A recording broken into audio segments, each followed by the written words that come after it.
This is Notes in the Margin, a podcast for people who are super excited about writing their non-fiction book, but perhaps, just perhaps, aren't quite doing it.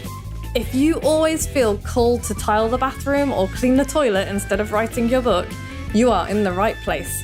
Your host, Vicky Quinn Fraser, has been there, done that, and has literally written the book about it. Join Vicky and her husband Joe as they make notes in the margin about creativity, writing techniques, publishing, and general shenanigans, and get tips and tricks to help you write your book. Hello and welcome to Notes in the Margin with me, Vicky Quinn Fraser, and him, Joe Fraser. Hello. You got to tell me if you're going to make me do that. No, because it's much more fun to not tell you.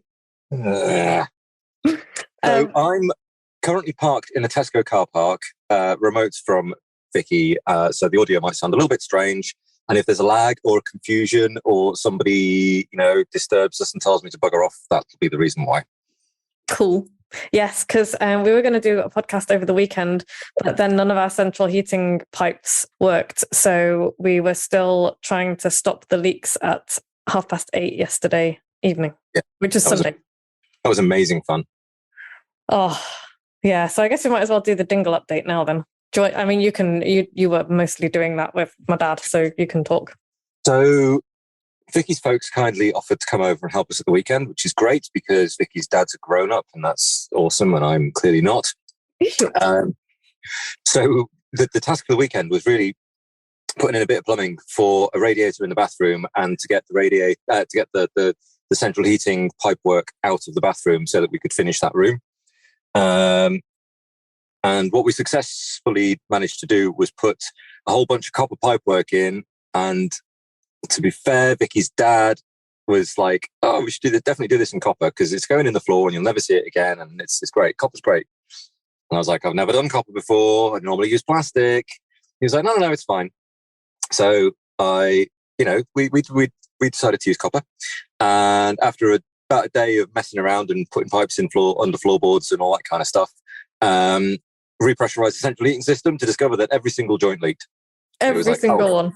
Every single one. It was like, oh, brilliant. Which made Vicky's dad feel terrible. I kind of felt sorry for him. And then put us into a tailspin of fixing lots of leaks, which was great fun. And we finished at about 8:30 on Sunday and were able to turn our heating back on. There are still a couple of drips, by the way. There's still a couple of drips. Yeah, I know. Yeah. We've got, but they're it's not like a waterfall coming down from upstairs, which is what we had originally. No, I don't think these drips are even making it to the floor, to be honest. So no, I think they're more like a little seep, aren't they? I think they're evaporating as fast as they're getting out of the pipework. Yeah. So, and then in more water-based fun, this morning I had 1 cup of tea and then no more tea because our water is coming out of the taps brown, which is very upsetting because I need more than 1 cup of tea in the morning. Yeah, that sucks. Yeah, it does suck.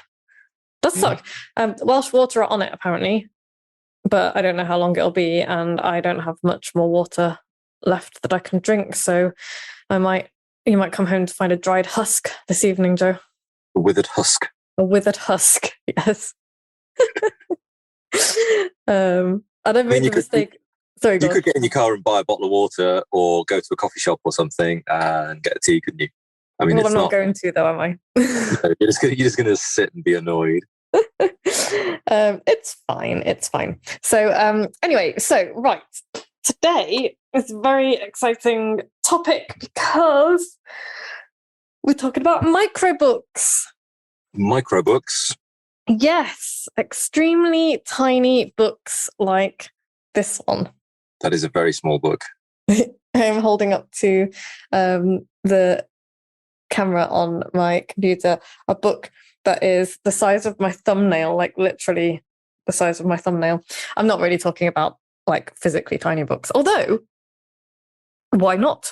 I love a physically tiny book, but one that's actually readable. Anyway, so I have been... microbook. Wow, it's just okay. So it's a word that I've made up, so it's not like if you Google microbook, I think there is a piece of technology called a microbook. That's not what we're talking about, because I did Google it to find out if anybody else had nabbed it. And now I'm talking about it, I'm wondering if someone's going to steal my idea, but maybe not. But yeah, I'm think so. Okay, so there are, in publishing conventions, people often ask me, how long does my book need to be? Like, I get that question quite a lot. Like, how long does my book need to be? And my answer is always the same: deeply unhelpful, as long as it needs to be to say what you want to say. Which is kind of unhelpful, but also it's not unhelpful. It's very helpful, because the kind of publishing convention is that the average romance book, for example, is 75 to 120,000 words. Fantasy and sci-fi can have up to 180,000 words, because that tends to be quite epic. Literary novels average around 120,000 words. So you're talking literary novels, you're talking like James Joyce, Ulysses, and Salman Rushdie, and people like that. Mm-hmm. And non-fiction, which is obviously where I live, ranges from 70 to 100,000 words. Okay. And I think my book was about 80,000 words. How the hell do you write a book? So it's quite chunky. But why? And that got me thinking, so why? Why are books that length? And the answer is really just because that's what the publishing industry says. And I guess, for storytelling, for the fiction aspect of things, and it can take a certain amount of time to tell a story. Especially with fantasy, there's a lot of world building and stuff like that, so that can take a little bit longer. You've got a little bit more leeway. But in nonfiction, I don't really understand why there is that kind of convention. It's like, why 70,000, 80,000 words, whatever. Sure. Sorry, you look like you want to say something. No, I was just like nodding and interjecting and active listening. Oh, okay, cool. Anyway, so that kind of got me thinking, why does it have to be that number of words anyway? And I just couldn't really come up with a good answer. But I think it does have, it has this effect of making, if you get a book deal from a traditional publisher and they're like, we would like you to write this many words. And that is, by the way, something that they do, because when Audible approached me to write my book, they specified, I was looking for the paperwork the other day and I couldn't find it typically, because I lose stuff. But they specified a minimum number of words, and I'm pretty sure it was 50,000, although it might have been 65,000. I've got those two numbers in my head, but I do remember them specifying that word count. And that made me nervous, because I was like, well, what if I don't need that many words to say what I want to say? And what if I'm then just like stuffing my book? And that got me thinking about all of the books that I've read that could have been half the size. And in nonfiction, especially business, there's a lot of them. Mm.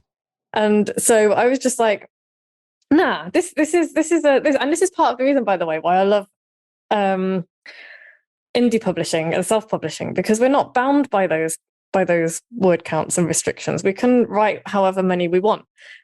And also, there are a lot of tiny little books out there, and I've got a couple in front of me right now. So there's We Are All Weird by Seth Godin, obviously a very famous dude, and this has 103-ish pages. But actually, it's a very small book. It's about the size of my hand. So if it was a bigger paperback, that's probably why it's so small, because if it was bigger, it would be thinner. And I think you need a minimum of 100 pages to get words on the spine that work. Right. So that's something else to think about. And that is a valid concern. If your book is going to be in a bookshop, you want to be able to read the spine, because otherwise it's going to get lost. But not every book needs to go in a bookshop. So there's also Derek Sievers wrote a little book called Anything You Want, 40 Lessons for a New Kind of Entrepreneur. And again, there's 90 pages in this one.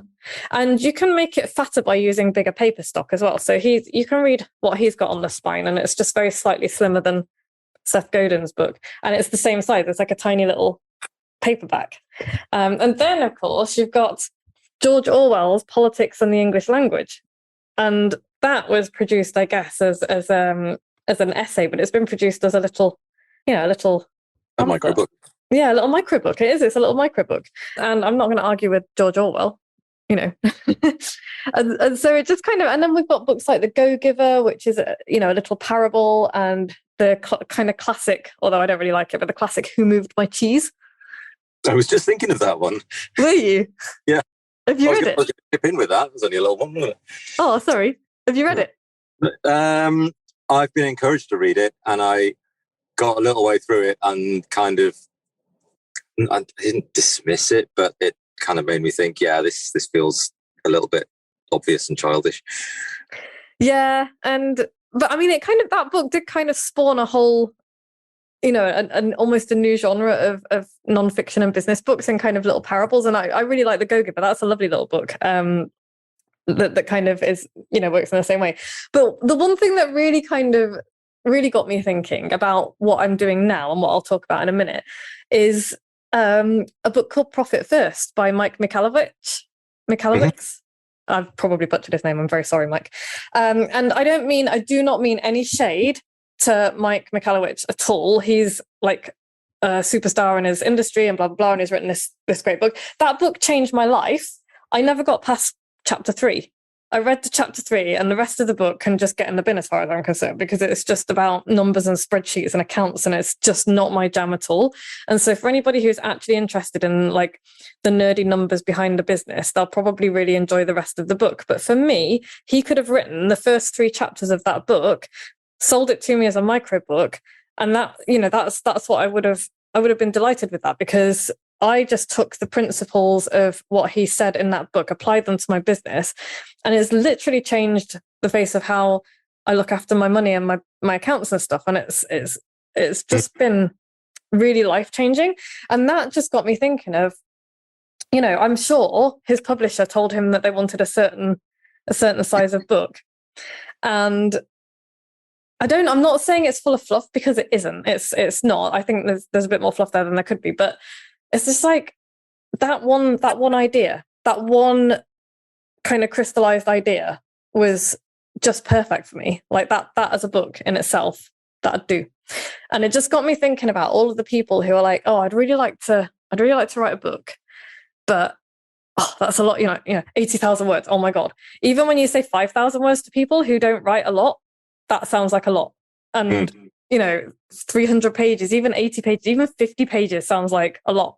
And it just got me thinking about people who can talk really passionately about one idea for 15 minutes. It's like a TED talk, Yeah. Turn it into a microbook, because you can do an awful lot with one idea. And not every, and so there's a bunch of microbooks in my book. So I've got like How the Hell Do You Write a Book? And I wrote it specifically because I wanted people to be able to use it as a workbook and kind of go through it and, do it step by step. But also I could take any one of these chapters and turn them into little microbooks, because they all deal with a different aspect of nonfiction writing and book publishing. Okay. Yeah. And so I just wanted people to think really about what they could create, what they could create before Christmas, and publish a book before Christmas, and rethink the idea of what a book kind of should be or could be, and start writing the books that they want to write. Because there's no reason, some of the most powerful books I've read have been tiny, tiny books. And some of the fluffiest waste of time books I've read have been really big, thick business books that really have just had a load of stuff crammed in there just to pad it out. Okay. So what's the plan? Well, also, do you remember, I was going to say, do you remember like you were alive in Victorian times, which you were not? Victorian pamphlets. The Victorians used to produce pamphlets. Okay. And like they would produce little pamphlets on this, that, and the other. And so I guess George Orwell's was Politics and the English Language, and other people produced pamphlets on, suffragism and suffrage, I guess would be the right word. And, the plight of the miners and the plight of the workers, and like loads of little pamphlets that people would kind of do short print runs on and then distribute. And it just got me thinking about the origins of indie publishing and self-publishing. So it's not a new thing. It's just that now a lot more of us have access to it. So anyway, that got me thinking about what I could do. And so starting on November the 1st, I've got a new mini adventure for anyone who would like to write and publish their book before Christmas, to come and join me on Microbook Magic. And it is, it's like a little bit of a screw you to NaNoWriMo, which is National Novel Writing Month. And the idea is that during NaNoWriMo, you write 30,000 words. And it's like, that's a lot of words. And it's very intimidating for people. And so I thought, well, let's turn that on its head a bit and keep November as a writing month, but come and write your nonfiction book and make it a microbook. And, if you've got an idea that you can talk about for 15 minutes, boom, there you go. There's your microbook. Come and do it. We'll get it written. We'll get it edited. We'll get it published. There'll be 4 live Zoom calls with me, which will be partly teaching and partly implementation and Q&A. You get free bonus access to the power hours to come and actually get it written, to my live writing sessions every day to come and actually get it written. And so that's kind of level 1. And then if you wanted to upgrade, I will proofread your manuscript, typeset it, and get it print and ebook ready. So you will get those files. I will also provide you a cover template so that you can drop your title and any images into the cover and have that all ready to go. And bonus 30-minute one-to-one call with me. So there's the kind of basic option to come and get your book written, your microbook written, and then you can upgrade and just get all of the other bits as well, so that you can come out of that, mid-December with your published book. And I'm really excited about it. That's pretty cool. Do you think? Yeah. You should sign up, Joe. Oof. I might do. Yeah? That would be so cool. What would you write about? I don't know. Well, actually, industrial engineering. That's a good question, though, because if you're like, oh, I've got lots of ideas, what would I write about? That's part of what the first call we'll be doing on the first call. We'll be doing let's decide what idea you're going to write about.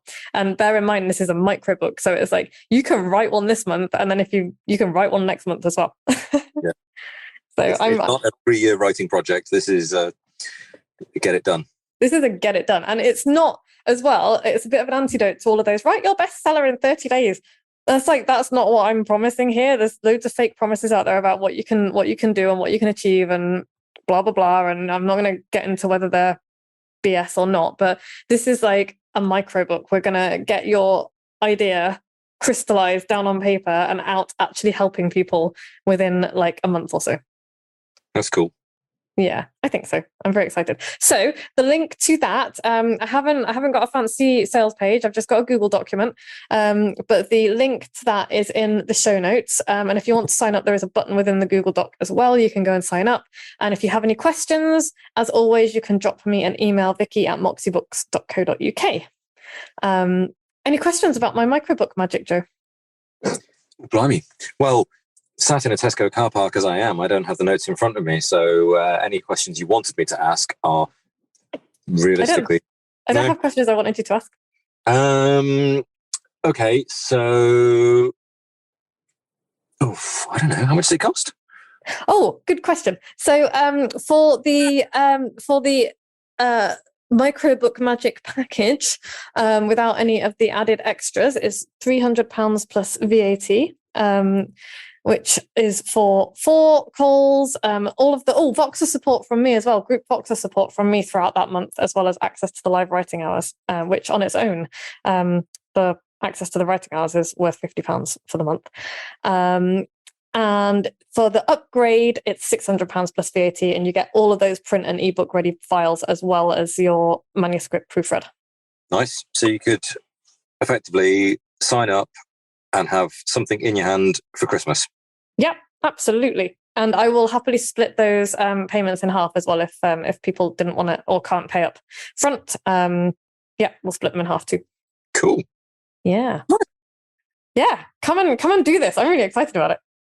Mm. And I've got I haven't got unlimited numbers either, unlimited spaces. I'm deciding at the moment how many people I want to let in, because obviously it's going to, there's only so many that I don't know how many people are going to want it formatted and stuff as well. So we'll see, but cool. Thank you so much for joining me from the Tesco car park, Joe. It's been amazing. It has. I feel like you're my correspondent on the ground. And thank you to you, dear listener. If you have enjoyed this podcast, what do they need to do, Joe? they need to subscribe. Yes. They need to tell their friends. Yes. They need to write a review, 5 stars. They need to, well, that's it. They need to tune in next week for the next one. Yeah, because we will be back same time next week talking about something else to be determined. So yeah, come sign up for Microbook Magic and do all of the other things too. Thank you as always to Harriet for making my life so much easier. Thank you to Podfly for making us sound much better. Thank you to you, dear listener, for listening in, because without you, we would just be screaming into the void. Amazing. Peace out, folks. Bye. Bye. Thanks so much for listening. Check out the show notes at moxiebooks.co.uk/podcast for links to everything we've mentioned in this episode. Remember to subscribe to this podcast wherever you get your podcasts from. And if you'd like to hear more from Notes in the Margin, you can sign up to get regular emails from Vicky into your inbox at moxiebooks.co.uk/notes in the margin. We'll be back same time next week.